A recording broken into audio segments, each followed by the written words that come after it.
Bien, bonjour à tous. Je vois qu'il est déjà midi. Peut-être qu'il manque encore quelques candidats à la séance, mais je pense qu'on peut quand même débuter si tout le monde est prêt.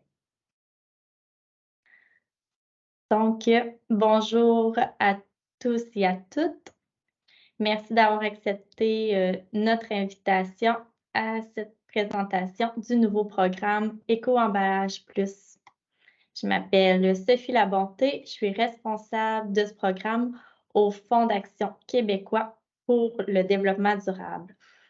Donc, le but de cette rencontre, c'est de répondre à vos questions et de vous donner quelques précisions sur le programme. Alors, pour le bon fonctionnement de la séance, la boîte de dialogue est désactivée, ainsi que les micros. On vous invite à poser vos questions et commentaires sous l'icône QR.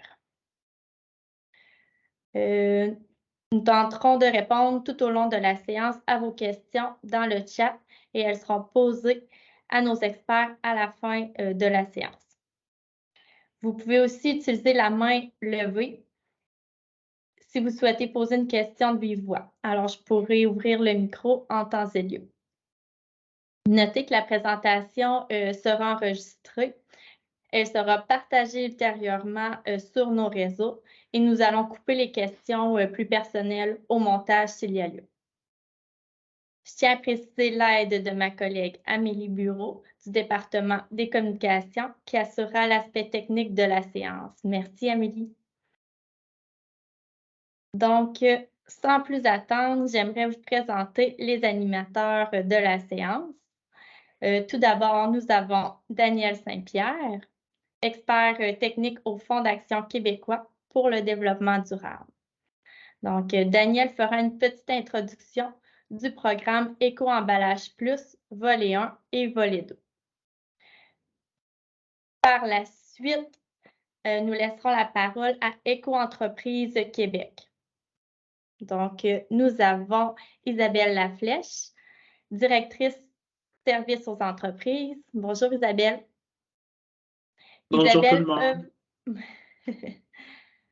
Donc, Isabelle, elle œuvre au sein de l'organisation d'Éco-entreprise Québec depuis 10 ans et est responsable de l'équipe qui accompagne les entreprises contributrices dans leurs obligations légales.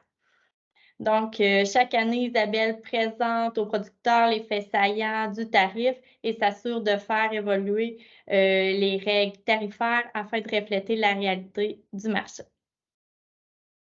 Par la suite, nous allons avoir Mario Parnot, conseiller principal à l'éco-conception et économie circulaire. Bonjour Mario. Bonjour. Donc, Mario travaille chez Éco-entreprise Québec depuis 6 ans et travaille concrètement à l'optimisation de la performance environnementale des emballages par la recherche, la formation et le soutien aux entreprises. Dans le cadre de la modernisation de la collective, il travaille à la rédaction des lignes directrices d'éco-conception et sur la recyclabilité des emballages. Donc, merci d'être là aujourd'hui. Suite à la présentation que fera Daniel du FAQDD et d'Éco-entreprise Québec, nous pourrons échanger sur le programme et répondre à toutes vos questions. Donc, je laisse maintenant la parole à ma collègue Danielle Saint-Pierre qui fera la première partie du webinaire. Merci. Merci, Sophie. Bonjour à tous. Je vous remercie de votre présence. Dans quel contexte arrive Éco-emballage plus? Si on prend en compte que 74 000 emplois sont créés dans le secteur bioalimentaire et que c'est un secteur manufacturier qui a généré en 2021 34 millions de dollars, et si on prend aussi en compte que 70% d'un autre côté des emballages que l'on retrouve en fin de vie et que l'on doit gérer au Québec sont issus de l'emballage alimentaire, bien, c'est sûr qu'il faut poser des actions en ce sens. La responsabilité élargie des producteurs impose aux producteurs de récupérer leurs emballages ou leurs contenants qu'ils mettent en marché et de valoriser toutes ces matières résiduelles-là localement le plus possible. En conséquence, les entreprises bioalimentaires doivent favoriser de l'éco-conception, excusez-moi, ou bien encore obtenir des recommandations professionnelles afin que leurs contenants ou que leurs emballages soient davantage compatibles avec nos centres de tri et avec les besoins des conditionneurs recycleurs de matière au Québec. D'ailleurs, je vous invite à visionner, si ce n'est pas déjà fait, un documentaire qui a été fait par Éco-entreprise Québec conjointement avec l'UQAM, qui s'appelle Tout déballer et qui fait vraiment un beau portrait au Québec de toute la situation. Ça fait 1 an que ce documentaire-là est publié, mais je crois qu'il y a une version anglophone qui vient de voir le jour aussi. Alors, je vous invite à aller visionner. Maintenant, je vais faire une brève introduction au programme pour ceux d'entre vous qui n'ont pas encore assisté à des présentations. Il y a 2 volets. Un premier qui s'adresse aux entreprises individuelles et un autre qui est à portée collective. Ça, c'est-à-dire que ça vise des projets structurants pour un groupe d'intérêt ou pour différents participants ou entrepreneurs qui ont une problématique commune à régler, à adresser. Bien évidemment, on doit s'assurer que l'admissibilité des participants correspond aux exigences de ce programme-là et c'est quand même assez large. On peut être une entreprise à but lucratif ou non, une association, une coopérative, en autant que nous soyons dans le domaine de la transformation d'aliments. On doit commercialiser des produits au Québec, en fait ceux principalement qui sont concernés par le programme d'éco-conception et réaliser au Québec la transformation des aliments. On doit être membre aussi d'un organisme de gestion désigné. Les organismes de gestion désignés, on verra avec Éco-entreprise Québec, gèrent toutes les choses concernant la responsabilité élargie des producteurs ou encore le domaine de la consigne. On valide aussi l'admissibilité des experts. Pour le volet 1, ça peut être soit un expert externe ou encore un spécialiste interne dûment diplômé, autorisé à faire de l'éco-conception ou des recommandations d'emballage. Et ces gens-là, experts, doivent tenir compte de la capacité des centres de tri au Québec, être au courant des critères des exigences du programme. Comment on y arrive? Il y a un formulaire confidentiel qui fait partie du formulaire de demandeur de financement. Il est tout à fait confidentiel et vous devez indiquer avec votre soumission un bref portfolio des organisations que vous avez accompagnées récemment concernant l'emballage alimentaire. Vous devez aussi fournir votre curriculum vitae. Le spécialiste interne n'est pas considéré dans le volet 2. Il y aurait trop de conflits d'intérêts, etc., pour les groupes qui sont concernés. Des activités sont admissibles. On doit faire un état des lieux, avoir un diagnostic. Ça peut être une analyse de cycle de vie complète, mais ça peut être tout simplement une étude ou une analyse sur l'objet du projet. Ensuite de ça, recevoir des recommandations concrètes de la part des experts et mettre en place un plan d'action ou de mise en œuvre pour mettre en place les nouvelles solutions du nouvel emballage. Pour le volet 2, qui est à portée collective, on ajoute l'obligation de diffuser les résultats auprès des parties prenantes du projet, d'une collectivité ou d'un groupe d'intérêt. Bien sûr, les objets, les nouveaux emballages étant visés par le projet doivent correspondre à des attributs qui sont l'alter ego, si on veut, des écomodulations d'Éco-entreprise Québec et de notre système actuel de collecte et soit de consigne ou encore de revalorisation des matières. Avoir des instructions de tri. Le programme n'impose aucun de ces éléments-là, mais il doit y avoir au moins un de ces attributs dans le nouvel emballage. Intégrer du contenu recyclé, utiliser un matériel qui détient une certification, que ce soit pour le carton autant que pour les matières pures.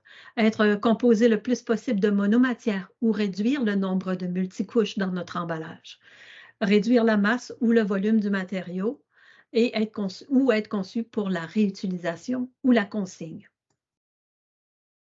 Maintenant, pour le volet 2, il y a différents types de participation de parties prenantes. Il y a un coordonnateur demandeur et cette personne est l'interlocuteur unique avec le FAQDD.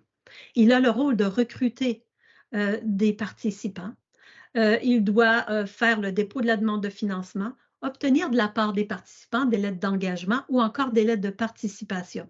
Si je suis une association qui représente un grand groupe, dont au moins 5 ou je ne sais combien de personnes d'entreprises veulent participer parce qu'ils ont en commun une problématique que peut-être d'autres n'ont pas, mais ils veulent à ce moment-là que l'organisation démarre le projet, on va faire une lettre d'engagement.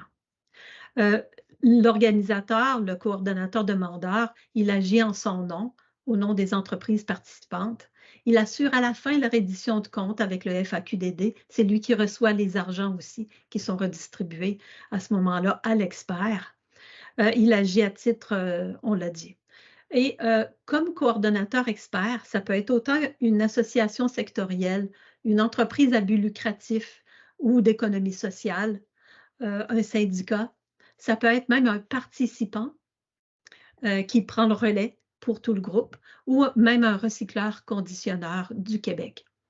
Les experts doivent s'engager à faire de la formation continue concernant notre responsabilité élargie des producteurs, fournir des résultats de l'éco-conception, des recommandations qui sont conformes et lister et quantifier les retombées environnementales positives qui sont anticipées face à ce nouveau changement-là d'emballage. La procédure de dépôt d'une demande, évidemment, pour le volet 1, les dépôts se font en continu. Pour le volet 2, il y a un appel à projet qui est en cours, on en parlera tout à l'heure. Mais ça fonctionne, somme toute, de la même manière. Il y a soit un demandeur ou un coordonnateur demandeur qui remplit le formulaire de demande, qui annexe les documents qui sont requis. Les experts doivent aussi lever la main et nous faire signe, fournir à ce moment-là la soumission, télécharger peut-être la boîte à outils qui est sur notre site Internet et faire partie en participant avec son portfolio. Ensuite de ça, le FAQDD, pour ce qui est du volet 2 seulement, va vérifier l'admissibilité, analyser la pertinence, donc une première évaluation des demandes, des appels à projets, faire une évaluation détaillée qui est préparée pour que le comité de sélection puisse, à ce moment-là, faire ses recommandations. Il y a un versement d'aide financière qui est versé en 3 fois pour le volet 2, mais en 2 fois pour le volet 1. Au début du projet et à la fin du projet. Si on est volet 2, il y a un paiement intermédiaire. L'aide financière maximale est de 50 000 $ par entreprise ou pour une cohorte jusqu'à un maximum de 300 000 $. L'aide financière ne peut pas excéder 75 % des dépenses admissibles. Et vous auriez la possibilité de présenter un projet dans le volet 1 et un projet complètement différent, mais un autre enjeu que vous devez adresser dans le volet 2 de manière simultanée. Les projets réalisés, il y a beaucoup de frais qui sont admissibles, contrairement à d'autres programmes, les frais de matériel qui est nécessaire pour le projet, c'est-à-dire faire les essais d'emballage pour s'assurer de l'innocuité. Donc, souvent, il y a des essais. Il y aura probablement plusieurs experts qui vont se relayer et mettre l'épaule à la roue pour réaliser un projet. Des frais de formation, de transfert et d'honoraires professionnels sont aussi accordés. Les frais de coordination et des frais d'administration en surplus. Et pour le volet 2, les frais de diffusion de résultats. Donc, le volet 1 est débuté et c'est jusqu'au 1er décembre 2025 ou jusqu'à l'épuisement de l'enveloppe. Et les appels à projets pour le volet 2 ont débuté et l'ouverture, les candidatures sont ouvertes jusqu'au 24 novembre 2023. Je crois que c'est un vendredi, donc peut-être qu'on pourra prendre, on va revenir au bureau le 27 et puis on pourra prendre à ce moment-là tout le lot et préparer les documents. La date limite pour déposer le rapport final est le 1er février 2026, mais on s'attend à ce que les derniers projets réalisés doivent être terminés en date du 1er janvier 2026. Les documents justificatifs et tout ça devront être mis au maximum le 1er février 2026. Alors voilà, je cède la parole à nos collègues d'Éco-entreprise Québec, que je remercie aussi d'être avec nous aujourd'hui. Merci Je vais beaucoup. donc quitter ma présentation et on va basculer vers votre présentation. Ça vous va comme ça? Certainement, merci.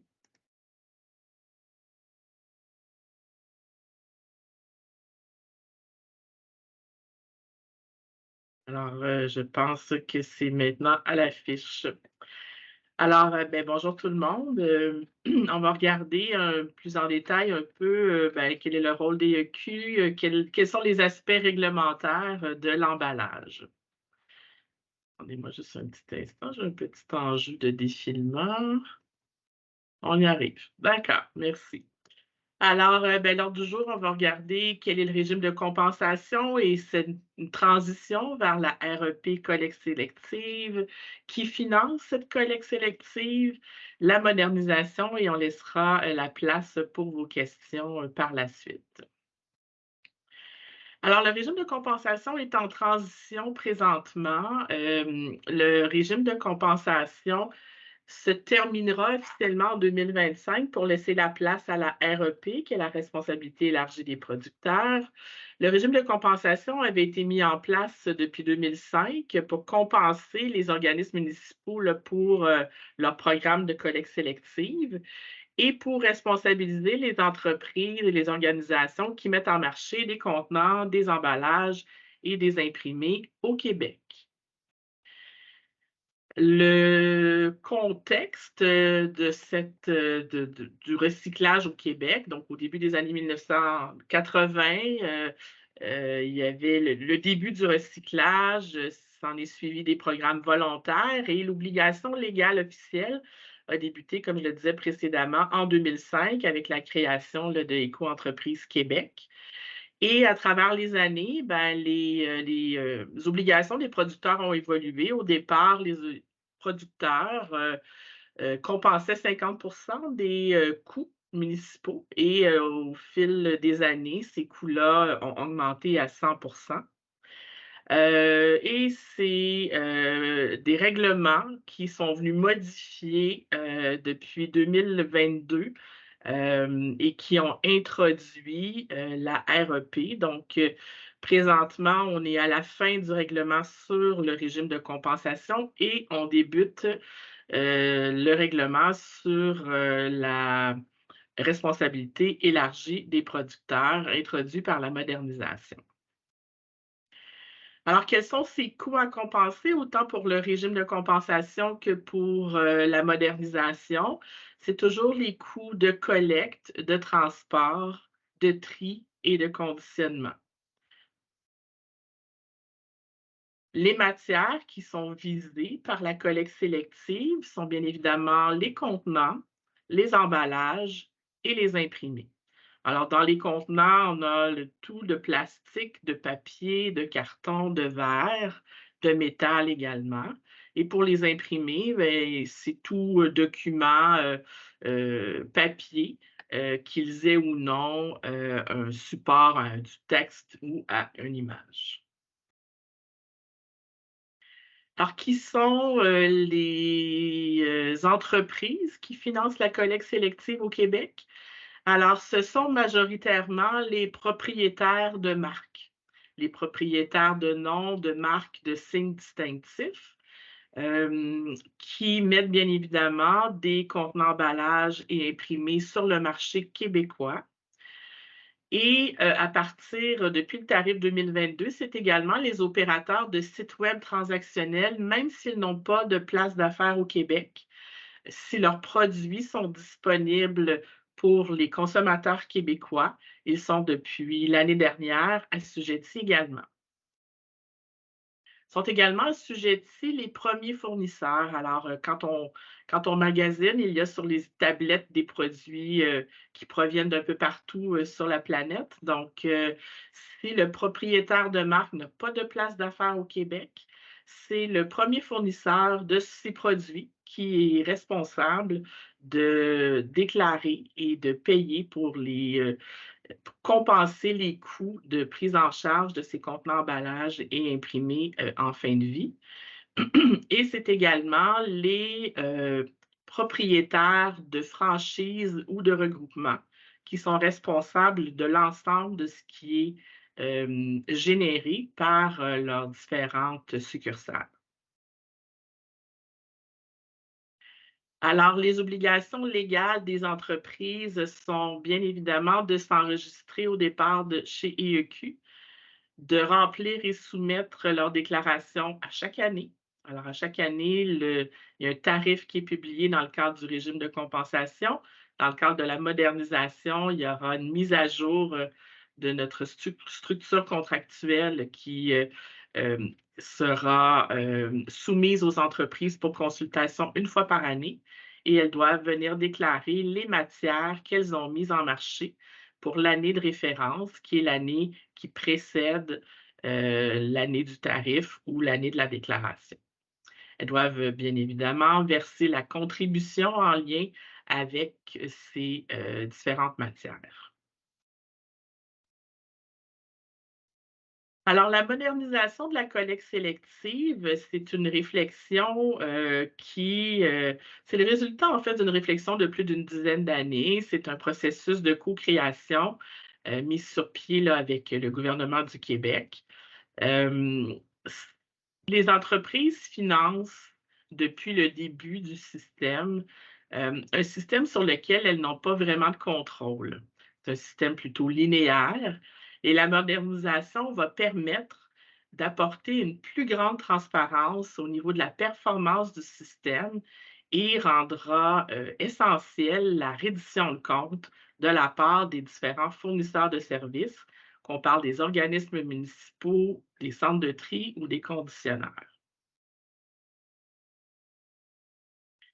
Alors, la modernisation de la collecte sélective vise à mettre les entreprises au cœur du système. On utilise le mot producteur là, pour nommer toute entreprise qui est assujettie, mais vous n'avez pas besoin de produire. Vous pouvez être un distributeur ou un détaillant. Vous êtes considéré comme une entreprise assujettie. Alors, les producteurs doivent collectivement élaborer et mettre en œuvre et financer le système de collecte sélective à travers EEQ. Ils sont propriétaires de la matière collectée et triée via EEQ également, qui est l'OGD là, qui a été désigné par Recyc Québec pour gérer la collecte sélective. Ils sont responsables, imputables de la performance du système et sont incités à intégrer l'éco-conception, l'économie circulaire dans leur modèle d'affaires.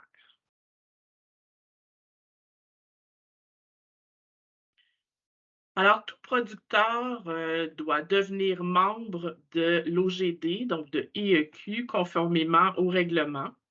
Ça se passe essentiellement à travers la déclaration des matières du tarif 2023. Il y a également la possibilité de remplir un formulaire qui permettra à un producteur de devenir membre. Il devra toutefois quand même soumettre ses déclarations. Alors, pourquoi cette nouvelle structure contractuelle? Alors, c'est notamment afin de formaliser nos responsabilités, nos engagements mutuels, considérant que le tarif et les règles tarifaires là, vont disparaître, comme je le disais précédemment, avec la fin du régime de compensation en 2025. Le contrat d'adhésion est un contrat qui est construit sur une structure qui se veut le plus possible simple, qui se veut flexible. Le contrat devrait rester stable dans le temps. Il est uniforme pour l'ensemble des producteurs. Et les conditions générales vont évoluer dans le temps, ainsi que les 6 politiques qui les accompagnent. Les politiques remplacent essentiellement les règles tarifaires qui existent dans le cadre du régime de compensation, ce qu'on appelle le tarif. Alors, ça fait le tour des obligations des producteurs. Pour en savoir plus, n'hésitez pas à communiquer avec nous, avec notre service aux entreprises qui se fera un plaisir de vous répondre. Vous pouvez le faire par courriel, vous pouvez le faire par téléphone également. Nous ferons une consultation le 31 octobre prochain, une consultation sur le tarif 2024, alors ce qui sera déclaré l'année prochaine sur les matières mises en marché en 2023. On profitera de l'occasion également pour consulter sur la mise à jour de la structure contractuelle. Et il y avait une note également au niveau d'un colloque le 16 novembre sur le colloque de l'industrie bovine québécoise. Alors, ça faisait le tour de ce qu'on devait vous présenter aujourd'hui. Je ne sais pas si on a des questions.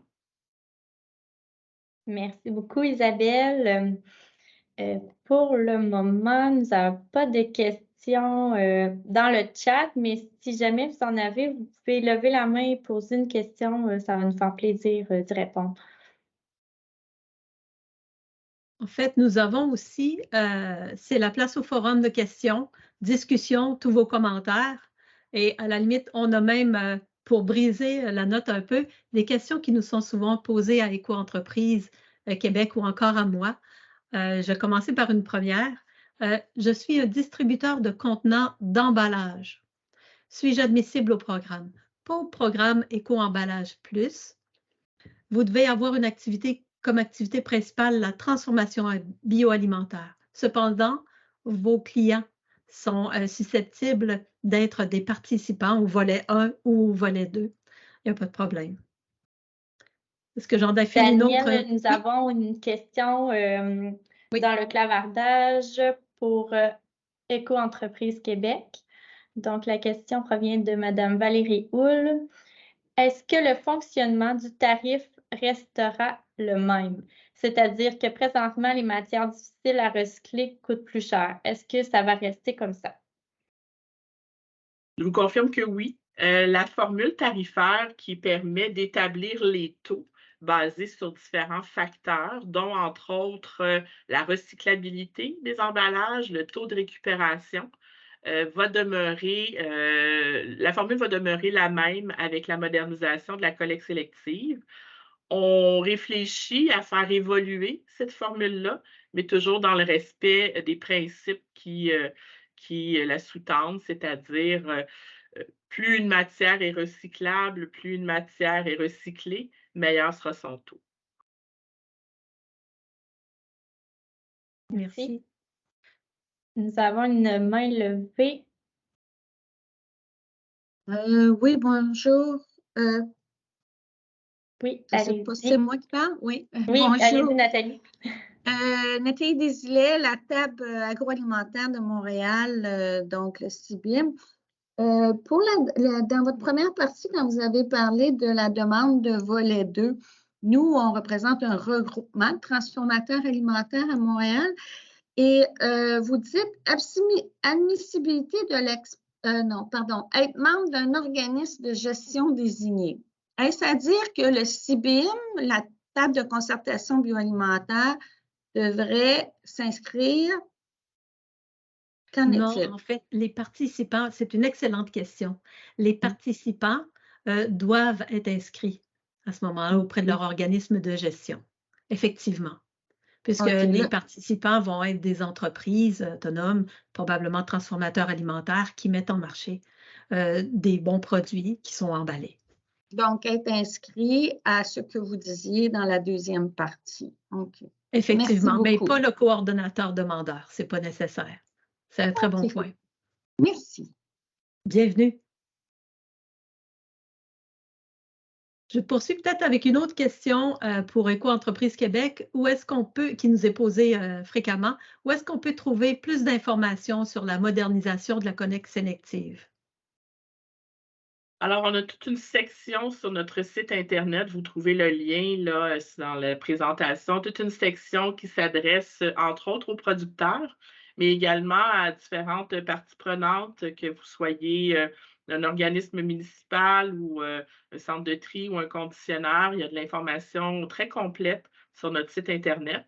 Et si un complément d'information vous est nécessaire, il y a toujours, comme je le disais précédemment, notre service aux entreprises là, qui sera un plaisir de répondre à vos questions plus pointues ou plus particulières aux besoins.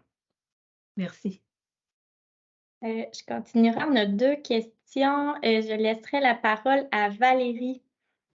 Allez, Valérie, tu peux poser ta question. Oui, bonjour, merci. J'ai encore une question. Juste pour être certaine de bien comprendre en quoi le programme comment fonctionne le programme. euh, Si on peut avoir un exemple concret, admettons, moi, j'ai une petite entreprise de distribution alimentaire. En fait, je fais de la transformation alimentaire.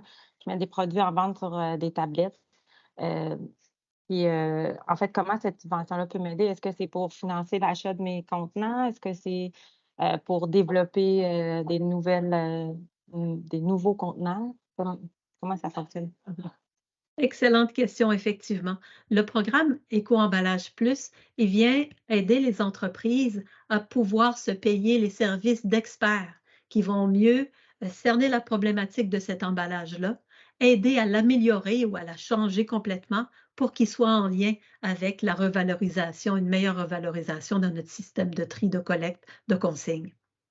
Donc, ça paye les experts, ça paye les essais qui doivent être faits pour préserver l'innocuité de l'aliment. On sait bien que si vous mettez en marché des croustilles, on veut qu'elles restent croustillantes pendant 6 mois, mais à contrario, si on fait des petits gâteaux, on veut qu'ils restent frais pendant X semaines. Alors, les emballages, on doit faire des essais, etc. Ce programme-là aide à financer les emballages. Cependant, vous devancez une des questions qu'on voit plus loin, mais c'est parfait. Ce programme-là ne finance pas l'achat d'équipements automatisés pour emballer votre produit. Parce que souvent, si on passe du carton à autre chose, et puis on doit complètement changer nos machineries, le cycle, le processus ne sera pas le même. Vous pouvez avoir des recommandations. Seulement, l'achat de ces équipements-là, il y a d'autres Aide financière. programmes, aide financière, effectivement, qui s'adressent à ça. Je vous les nomme un petit peu plus tard dans la présentation. Je vais vous les montrer. Merci. OK. On aimerait maintenant... Oui, allez-y. Ça répondait bien à votre question, Valérie? Ben oui, en fait, c'est juste pour préciser, pour être certaine, j'ai bien compris. Dans le fond, c'est par exemple, moi, si j'ai des emballages, ça va subventionner une analyse d'un expert qui va soit comparer d'autres types d'emballages qui existent déjà sur le marché, puis me diriger vers une autre option, ou carrément essayer de voir s'il n'y aurait pas moyen d'améliorer l'emballage que j'ai déjà, puis développer d'autres matières. Effectivement, OK. ou faire de l'éco-conception un nouvel emballage complètement créé spécifiquement pour vous. Effectivement, OK. vous avez bien compris. Ça s'appelle les services professionnels. Merci, Valérie. Nous aurions une question de la part de Caroline Léger. Je vous laisse la parole. Oui, bonjour. Je m'excuse, c'est un peu bruyant ici. En fait, moi, je suis graphiste et puis je suis en train d'essayer de développer l'expertise pour offrir des emballages écologiques à mes clients. Je me demande, est-ce que vous pouvez contribuer ou collaborer à ce que j'ai à développer de mon côté? Merci. En fait, c'est une excellente question.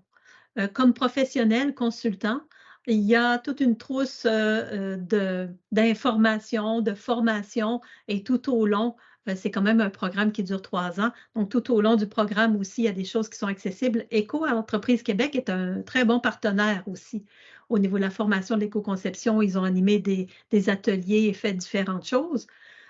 Ou pour des recommandations, effectivement. Mais pour vous, développer un produit, ce n'est pas Éco-emballage plus qui est le bon programme de financement pour vous aider. Il existe d'autres programmes. Je sais que pour développer un produit, le Fonds Éco-Leader ne sera pas votre allié non plus, parce qu'on ne peut pas développer de produit avec ce programme-là, mais il en existe avec Investissement Québec. Merci. Merci, Caroline. Je pourrais passer à Nathalie Desilets à votre tour. Excusez-moi, encore moi. Je voulais savoir, lorsque les participants sont inscrits, comme on disait tout à l'heure, est-ce qu'il existe un registre de ça pour savoir s'ils sont inscrits, comme il y a le registre des numéros d'immatriculation, des NEC, etc. Est-ce qu'il y a un registre disponible à tous pour savoir si une entreprise est inscrite ou pas? Si je comprends bien votre question, ça s'adresse plus à Éco-Entreprise Québec pour savoir si vous êtes assujetti à cette nouvelle responsabilité-là. C'est bien ça votre question? Oui, c'est ça. Quand une entreprise de transformation alimentaire est inscrite, est-ce que c'est disponible à quelque part sur un site pour pouvoir vérifier qu'elle est bien inscrite? Dans mon cas, mes transformateurs alimentaires, si je veux vérifier que ce qu'ils m'ont dit, qu'ils sont véritablement inscrits, est-ce que je dois un par un passer par vous ou ça existe dans un répertoire quelque part pour que je puisse vérifier? Juste avant qu'Éco-entreprise prenne la balle au bon de manière très précise, nous, de notre côté, FAQDD, on doit connaître le numéro de membre d'un des 2 organismes de gestion désignés. Et c'est notre manière de valider. Allez-y, je m'excuse. Non, il n'y a pas de problème. Effectivement, donc vous pouvez demander au transformateur s'il a son numéro de dossier Éco-entreprise Québec. Il existe 2 listes. Une première liste est disponible pour les entreprises déjà assujetties. Donc, quand vous êtes vous-même déclarant et que vous apprêtez à faire une déclaration, la liste des entreprises attendues de déclarer est disponible. Mais pour y avoir accès, vous devez vous-même être déclarant. Sinon, il existe sur notre site Internet, dans notre rapport annuel, la liste de nos membres. Toutefois, le membre, dans le cadre du régime de compensation, n'était pas nécessairement un déclarant. Alors, le membership était optionnel dans le régime de compensation. Ce n'est plus le cas avec la modernisation. Donc, notre rapport annuel de l'an prochain devrait comporter l'ensemble des déclarants, mais le rapport annuel actuel sur notre site Internet ne comprend que ceux qui avaient volontairement accepté de devenir membres. Alors, on ne peut confirmer à une entreprise externe la conformité d'une entreprise. Toutefois, la liste des membres de notre rapport annuel peut vous donner de l'information. Mais comme on réitérait, comme on disait précédemment, d'exiger ou de demander le numéro de dossier. Bon, je ne veux pas prendre tout votre temps. Juste une dernière petite question. Dans la demande de subvention, vous disiez que l'expert doit fournir son CV.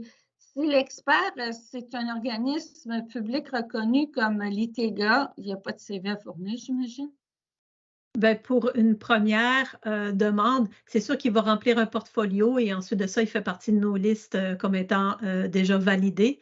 Et il va faire partie à ce moment-là des organisations expertes qui ont déjà envoyé leur portfolio, leur CV et leur demande pour être un expert validé dans le cadre du programme, fait partie de la liste du menu déroulant. Quand vous remplissez votre formulaire, s'il est déjà là, vous cliquez que c'est là et puis c'est parfait. Donc, je n'aurais pas ajouté rien. Oh, merci beaucoup. Bienvenue. Pourrions passer encore à une autre question, oui. Si ça va. Oui, d'accord. Donc, ça sera au tour de Sébastien. Oui, bonjour. Bonjour. Donc, moi, j'ai une question. En fait, je suis un petit producteur dans le domaine bioalimentaire pour la boisson. Puis, on a comme projet de refaire notre emballage pour le rendre plus éco-responsable. Donc, de faire un emballage complètement personnalisé là, avec un fournisseur pour le rendre plus éco-responsable. J'ai déjà aussi un expert qui travaillerait sur le projet. Je voudrais savoir, ça serait quoi vraiment les premières étapes pour pouvoir appliquer à la subvention concrètement? Vous, votre organisme de gestion désigné n'est peut-être pas Éco-entreprise Québec, mais la QRCB, si je ne me trompe pas, au niveau des boissons consignées, c'est bien ça? C'est pas une boisson consignée, là. C'est pas dans une canette nécessairement. Ah, OK, désolé. Donc, à ce moment-là, vous devez vous inscrire à Éco-entreprise Québec. Ensuite, faire la demande. Vous pouvez visionner aussi des capsules vidéo web beaucoup plus complètes là, qui parlent du programme, soit volet 1, volet 2. Et puis, ça vous aide aussi. On a des listes de questions et réponses, la foire aux questions pour chacun des volets qui sont sur le site Internet pour vous aider. Les gens du Fonds d'action québécois pour le développement durable, on est toujours là aussi pour répondre à vos questions, vous supporter. On ne peut pas faire de consultance, mais on peut vous supporter.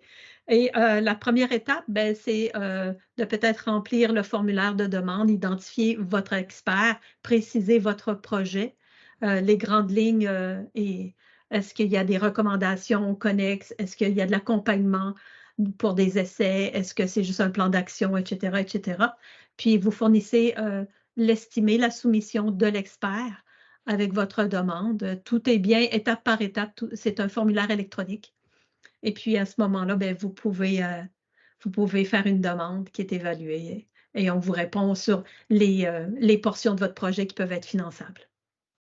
OK, merci beaucoup. Puis ça peut prendre environ combien de temps le processus complet du dépôt de la demande jusqu'à une réponse par rapport à la Ben, demande? Ça dépend toujours si votre demande elle est complète, si l'expert a collaboré au même rythme pour fournir les documents. Nous, on prend toujours, on s'adapte au rythme des demandeurs. Pour certains, la décision est rendue en 3 semaines. Pour d'autres, ça peut prendre 12 semaines, dépendamment si l'analyste au dossier doit toujours retourner parce que les informations ne sont pas complètes au formulaire ou etc. OK, merci beaucoup. Bienvenue. D'ailleurs, je vais mettre le lien pour le formulaire à compléter dans la partie QR au besoin. Sinon, vous pouvez aller sur notre site Internet directement. Exactement. Donc, je souhaite mettre en marché un nouveau produit. Est-ce que je suis admissible? Oui. C'est parce que le programme s'adresse à des emballages ou des contenants existants qu'on veut modifier ou encore pour un nouveau produit. Seulement, les entreprises en démarrage qui n'ont jamais commercialisé aucun produit ne sont pas admissibles au programme. Vous devez depuis au moins avoir 1 an commercialisé des produits, même si ce n'est pas celui qui est visé. On aurait une autre Oui, question, si ça peut fonctionner, excusez-moi. Ça serait le tour de Annick Boutin. Oui, bonjour. Bonjour. Dans le fond, je travaille pour un imprimeur. On fait des étiquettes et des shrink sleeves. Puis je me demandais s'il y a un moyen de collaborer justement avec les experts. Nous, on travaille fort pour avoir justement des matériaux durables et plus respectueux de l'environnement et du recyclage au Québec. Puis c'est sûr qu'on pourrait, par exemple, partager un peu, nous, ce qu'on a comme technologie et autres. Effectivement, je pense que c'est aussi une question qui s'adresse peut-être à Éco-Entreprise Québec en accompagnement d'éco-conception. Ben, Oui, ça va dépendre oui, des projets. Oui, c'est ça. S'il y a un besoin, si l'emphase est mise sur les étiquettes et sur vos technologies, c'est certain que ça peut être intéressant. Parfait. Est-ce que dans ce cas-là, est-ce que je dois remplir une demande ou autre? Est-ce qu'il y a un moyen de communiquer pour en discuter et faire valoir nos technologies? Mais je crois que au niveau du programme éco-emballage, je crois que ça fonctionne à l'inverse. C'est les entreprises qui doivent manifester le désir de travailler sur un aspect spécifique de leur emballage et qu'après ça, l'entreprise va vous contacter ou contacter un fournisseur ou un imprimeur pour explorer les différentes avenues. Donc, je crois que ma compréhension est comme ça, si Daniel, tu peux confirmer. Effectivement, Mario, une petite étoile dans votre cahier, c'est exactement ça. Mais si vous travaillez un projet conjointement avec justement un transformateur alimentaire, vous pouvez lui parler d'Éco-Emballage Plus et vous pouvez lui en parler et peut-être qu'il pourra soumettre le projet pour obtenir du financement et aller plus loin, effectivement. Merci. Merci beaucoup, ça répond à ma question. On a Geneviève Dionne de Éco-Entreprise Québec qui a levé la main. Oui, ben, je voulais juste faire du pouce sur le questionnement d'Anouk et la réponse de Mario. Tu sais, c'est évidemment par rapport au programme Éco-Emballage Plus, tout est très clair, mais si l'imprimeur souhaite discuter de technologie, de choix de matériaux, de colle et d'étiquettes sur lesquels il travaille actuellement et mieux comprendre les opportunités et les points de vigilance sur la question de la recyclabilité, de l'éco-conception. On a mis une adresse courriel à la fin de notre présentation où les entreprises peuvent nous contacter et échanger avec mon équipe, donc avec Mario ou d'autres membres de notre équipe. Nous, on a ces échanges-là aussi avec les acteurs qui gravitent autour des producteurs, donc les entreprises qui mettent en marché produits emballés et imprimés, justement pour faire du pouce là, sur les bonnes pistes d'action au niveau des choix de composants de l'emballage. Merci. peux poser une autre question, Daniel, qu'on avait préparée, si tu le souhaites. Oui. Quel type d'emballage sont visés par la certification, par le programme de financement? Les emballages primaires et secondaires. Donc, les emballages tertiaires ou de transport ne sont pas admissibles au programme. Mais si dans votre chaîne de projet, vous avez à réfléchir, considérer chacun des types d'emballages, nous, ça nous fera plaisir de valider l'aspect des emballages primaires, secondaires et d'offrir du financement à tout le moins pour cette partie-là. L'information sur la tarification pour éco-entreprise, ça nous est souvent posé comme question aussi. Alors, vous avez les coordonnées qui sont là.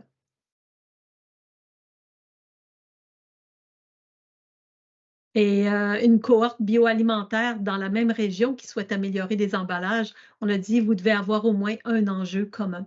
Supposons que des producteurs maraîchers diversifiés se mettent ensemble pour former une cohorte. C'est probablement l'emballage des laitues ou d'un autre item qu'ils ont en commun qu'ils voudront à ce moment-là faire un projet pour le volet 2 à portée collective. Je donne des idées comme ça, un peu loufoque.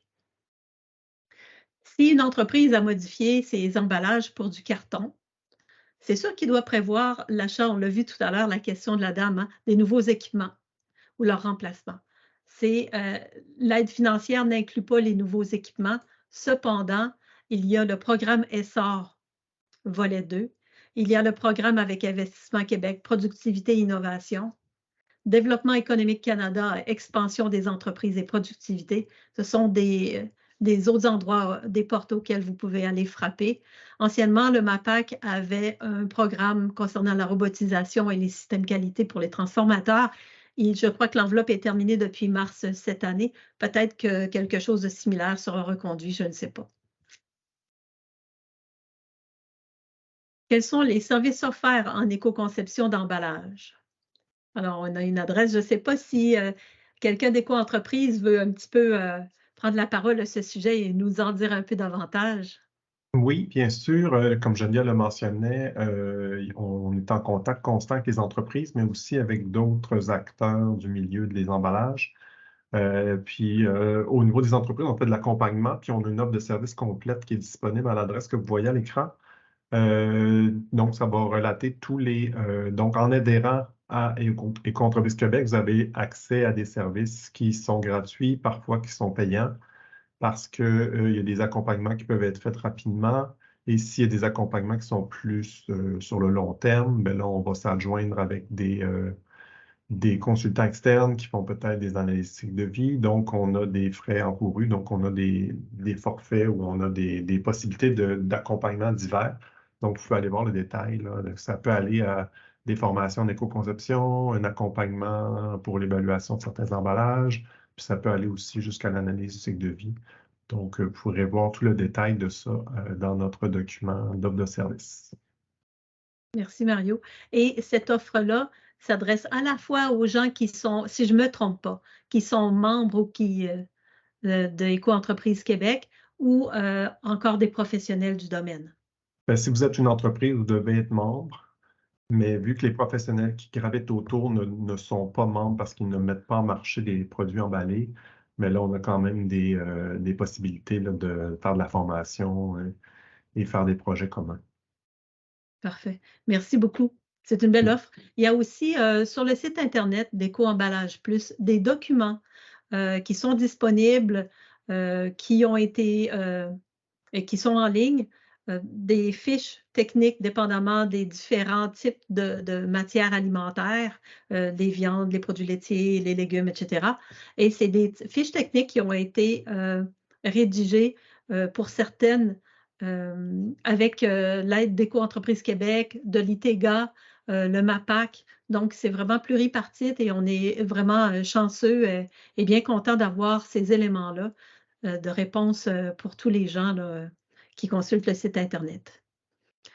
Daniel, oui, j'avais une question dans le chat concernant le volet 2 provenant de Jean-Michel. Pour le volet 2, quels sont les délais approximatifs de réponse suite à un dépôt? Est-ce que est seulement après le 23 novembre que vous analyserez les demandes reçues? Ah oui, c'est une excellente question. On a passé vite hein, dans les descriptions. Vous avez tout ça sur le site Internet dans les webinaires qui sont enregistrés. Effectivement, la manière dont ça fonctionne des appels de projet, c'est qu'il y a un moment, on laisse 2 mois pour que les gens déposent leur projet. Ensuite, FAQ-DD a comme 3 semaines pour préparer les fiches, vérifier l'admissibilité, les premiers critères de cohérence, et ensuite de ça, prépare des fiches pour le comité de sélection, le comité de recommandation qui va avoir lieu le 15 janvier. Donc, c'est des projets qui obtiendront une réponse à savoir si leur projet est retenu possiblement à la fin janvier ou la première semaine de février.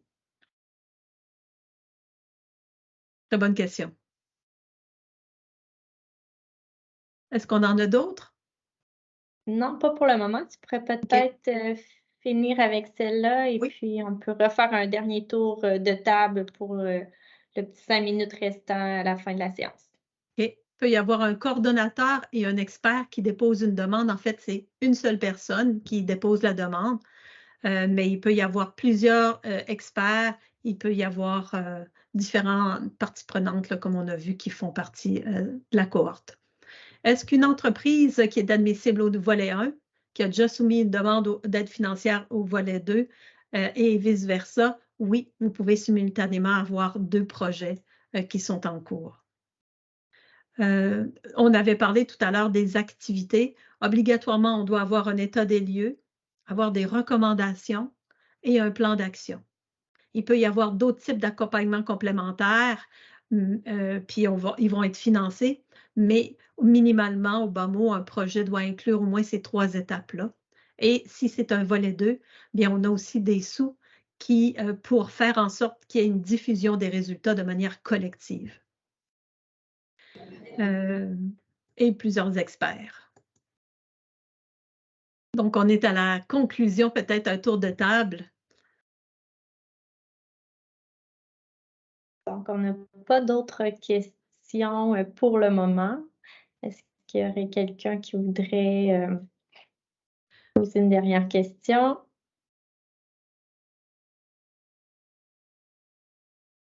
Donc, sinon, moi, j'en ai une, mais ce n'est pas une question. Je veux remercier Éco-Entreprise Québec, vraiment, de leur collaboration effective et prochaine en communication pour mieux faire connaître le programme Éco-Emballage Plus et activement, nous aussi, mieux faire connaître